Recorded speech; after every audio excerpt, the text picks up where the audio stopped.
wanna know what's really going on, search for the answers and question it all. Turn your televisions off, cause you're being brainwashed. Brainwashed. If you wanna know what's really going on, search for the answers and question it all. Turn your televisions off, cause you're being brainwashed. What's going on, everyone? Thank you for coming back to another broadcast over here at the Ellis Network. Now, guys, I've been gone for a week, close to a week, as most of you guys know. I've had a few people that reach out to me to make sure I was okay. Yeah, I'm perfectly fine, guys. Just once in a while, you got to take a step back. I'm the only one that does this here at the channel, so I don't keep this thing going 24/7. Again, like I said, guys, there's a lot going on, and sometimes you just have to take a step back. It really does a number on you. Looking at all the bullshit and all the negative. Sometimes it's a good thing to take a step back and, absorb positive. But anyways, guys, I'm going to hop back into it, guys. Today, I seen this video circulating Facebook, Twitter, and this comes right after the March for Life protest that went around nationwide last weekend. And here we have Cameron Kasky. If you guys think about it, Cameron and David Hogg, they've basically been tag team buddies on talk show hosts and all that. Delaney Tarr over here, the student journalist, she's been more of CNN's baby doll, I guess I could say.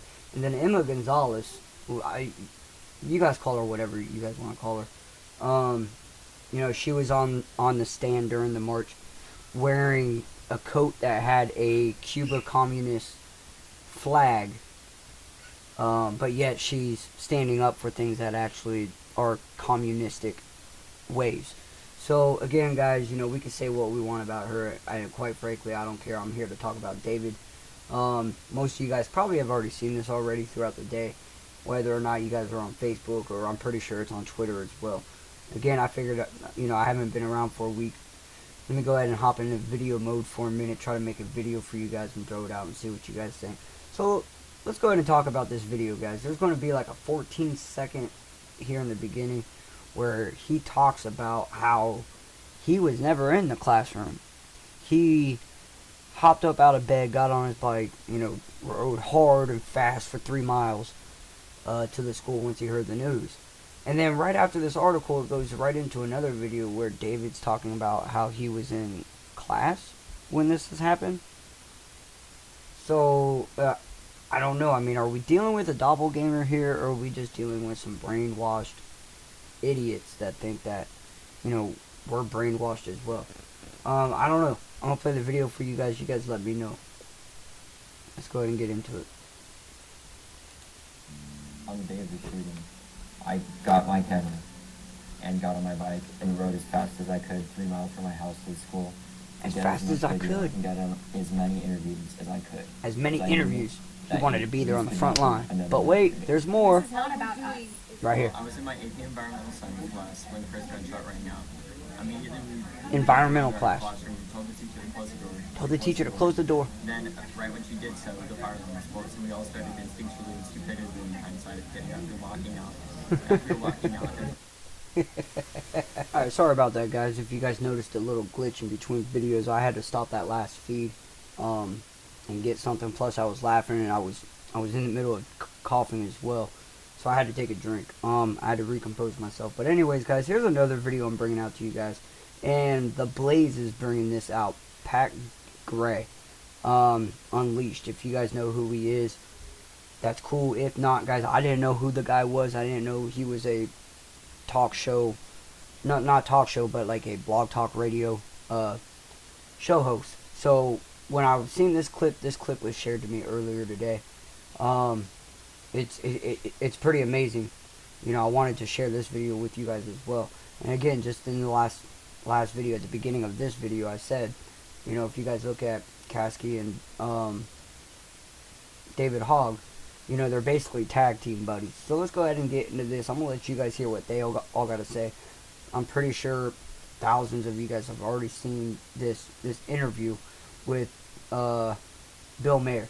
But I also want you guys to hear what Pat Gray on The Blaze, is really saying about this. This is some common sense stuff. Some of you guys may agree with this, some of you guys may not, but hey, it is what it is. Let's go ahead and listen to it. that we don't know what we're talking about because we're 17 years old, but You don't know what you're until talking about you've 'cause been you're on the 17. receiving end of an AR-15, until you've been locked into your class. Look, Wayne LaPierre, Dana Loesch, Right. Lash. I don't know if you guys have ever had to deal with that, but as far as I know, that's not the case. We've been locked in a classroom. We have seen our friends text their parents goodbye. We are the experts. But We know David said that exactly he what got we're out talking of about. bed How and rode dare 3 you miles to the tell school. us we don't know what we're But he's sitting there shaking his head agreeing, you know? So, Wow. How dare you, Mr. 17-year-old expert, tell us, the United States of America, actual adults with life experience, actual adults who've read the U.S. Constitution, who've read the Federalist Papers, who understand where our rights come from and why they're there, who don't just believe that they're for hunting purposes and you don't need this certain gun for hunting. That's not what it's about. How dare you? So, because they went through it, they're experts, right? So if you survive a car accident, you're now an expert on auto safety. And if you've survived a plane crash, I guess you tell the airline industry how to better safeguard their passengers, right? If you survive a fire, you're automatically a fireman, right? I mean, what kind of logic is that? These are the kids we're listening to. Why? Why? Bless their hearts. Let them speak. But please don't take their nonsense to the bank like so many are. Oh, everybody's congratulating them. Everybody's telling them, oh, you're the ones. Good job. This is how things change with the youth of America. No, not this time, please. No, they don't know what they're talking about, and they're about to prove it to you. Here they are talking about the rhetoric of the Second Amendment. The Second Amendment is a very, very good piece of rhetoric defense that I've seen a lot because they a rhetoric put it defense. as if we're attacking a right that you're born with. And at the end of the day, a 19-year-old... But it is, if you're an American. If you're an American. A 19-year-old bought a weapon that you don't need to keep robbers and bears out of your house. And if that kid had seen a professional for 5 minutes, they wouldn't have said you need a gun. They would have said you need a counselor. And that was just allowed to happen. Okay, well then, talk about mental health, not the Second Amendment, which you know nothing about. People talk about it as if it were a right you are born with. Yeah, we are. We are, Mr. Expert. We are born with the right. Born with that right since 1791. We should have that t-shirt. Since the, U.S. Constitution was ratified in 1791, we've been born with that right. So, and he's even told that by Bill Maher. And he's right, yeah, if you're an American. But a 19-year-old, so he just showed. Bless his heart. I've got nothing against these kids. We can't allow them to set policy. We can't allow them to set fire to the United States Constitution as if it were a bunch of rights that we were born with. Just heaven help us. We can't pretend like this is okay. Like these kids are the experts and they should lead us down this path. No. I feel bad for what they went through. I really do. But you know what? They're in this political arena now. They must be responded to. We can't act like they're sacred. They're not. Here he talks about hanging up on the president or somebody at the White House. I actually hung up on the White House the other day. You hung up on the White House. Yeah, because they called us the day Surprised you before. got through. Well, no, they called me, and they actually called me the day before the listening session and asked if we were going to come, and I said, I'm not coming because we expect President Trump to come to the CNN town hall, which he never declined the invitation from, and the fact that they called us the day before I found very offensive, considering the fact that there were funerals the next day, there was mourning we still had to do, and I ended on this message with them. I said, There was mourning. President Trump, we don't need to listen to President Trump. President Trump needs to listen to the screams of the children and the screams of this nation. Well, listen, I want you to know something about President Trump, because you haven't been around long enough to see a lot of presidents. Who's the first one you remember? Bush? I was at my first Obama rally when I was 7 years old. 7 years old. So you didn't remember Bush, I right? don't know. I remember hearing a lot about Bush. Yeah. This is pathetic. And the lemming audience is applauding what these kids are saying. They barely remember George Bush. They went to an Obama rally when they were 7. Since they were 7 years old, they've been leftists. Okay. He makes the point, look, we still have funerals to go to. You had a girl at the CNN event, a high school girl, admit that, look, this was more important than my friend's funeral, so I came here tonight. They were out pushing their propaganda during the funerals. Why do they keep bringing that up? You guys did the same thing. There were funerals going on every day that they were out in the first week. Every day. But we're not supposed to notice that. Why do you hate kids so much, man? I really don't. I've got 6 kids. I love them dearly. And if they were out telling me that I shouldn't act as though the Second Amendment was a right I was born with, I'd be telling them to shut up as well. Now, I don't want these kids to shut up. Let them talk. But for the love of heaven, we can't enact the things they're saying. We can't pretend like they have the answers. We can't pretend like they even know what they're talking about, because they clearly don't. And they've proven it. Time after time after time. They're typical 17-year-old kids who believe they know it all. So did I at that age. I just wasn't on CNN and Bill Maher all the time, so it didn't matter. It didn't matter that I didn't know what I was talking about. It matters that these kids don't know what they're talking about. Here they are telling Bill Maher they're trying to fix what the generation before them messed up. I mean this sincerely. I really do. course you do. To all of the generations before us, we sincerely accept your apology. And we appreciate that you are willing to let us rebuild the world that you f***ed up. No. See, I mean, that's their goal, is to rebuild the world? No, thank you. No, thank you. Little 7-year-old Obama rally supporter. No, thank you. It is time for people to stand up to this propaganda movement. Can we stop it now? Has it gone far enough? Please, by all that is holy. This is just completely out of control.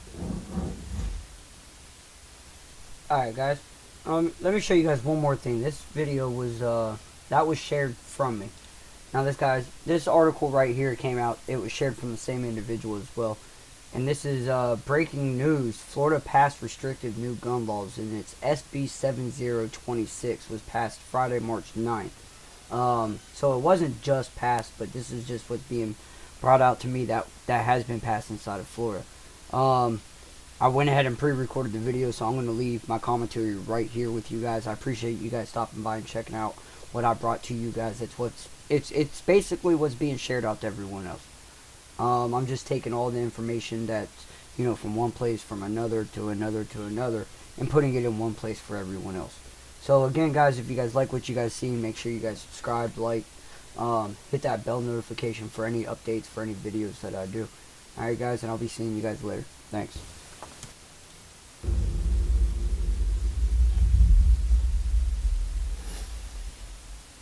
Florida Bill SB 7026 has made some major changes to how one can purchase or possess certain firearms and accessories.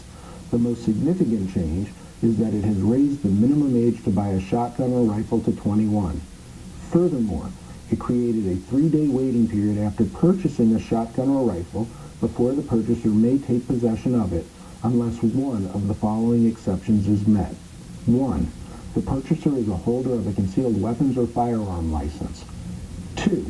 The purchaser is trading in another firearm. 3. The purchaser is an individual who has successfully completed a minimum of a 16-hour hunter safety course and possesses a hunter safety certification card issued under Florida Statute 379.3581. Or 4, a person who holds a valid Florida hunting license and is exempt from the mandatory waiting period under Florida Statute 790.0655. And finally, 5, when the purchaser is a law enforcement officer or correctional officer as defined in Florida statutes. This bill also creates a third-degree felony punishable by up to 5 years in prison to import, transfer, distribute, sell, keep for sale, possess, or give to another person a bumpfire stock. A bumpfire stock is defined as any conversion kit, tool, accessory, or device that alters the rate of fire to mimic an automatic weapon's fire or increases the rate of fire more than a semi-automatic firearm would fire, unassisted by a kit, tool, accessory, or device. Further, the bill also creates the Risk Protection Order Act. This act allows law enforcement to obtain a court order temporarily preventing individuals who are at high risk of harming themselves or others as a result of mental health crises or violent behavior from possessing firearms and ammunition. An individual subject to this order will be entitled to a hearing, and if at the hearing the court finds by clear and convincing evidence that the individual poses a significant danger of causing personal injury to himself or herself or others by receiving, possessing, or purchasing a firearm, the court can issue a risk protection order for a period of up to 1 year. A person who violates this order commits a third-degree felony. One of the most important aspects of the bill is that it allows for a sheriff to establish a guardian program and appoint certain volunteer school employees as school guardians. In order to qualify as a guardian, an individual must possess a concealed carry license and complete 132 total hours of comprehensive fire safety and proficiency training conducted by a Criminal Justice Standards and Training Commission certified instructor, along with many other requirements. A school guardian would be responsible to act to the extent necessary to prevent or abate an active assailant incident on school property. Further, it would not be surprising to see other states following Florida's lead. To see if this does start a new trend, keep following us on uslawshield.com.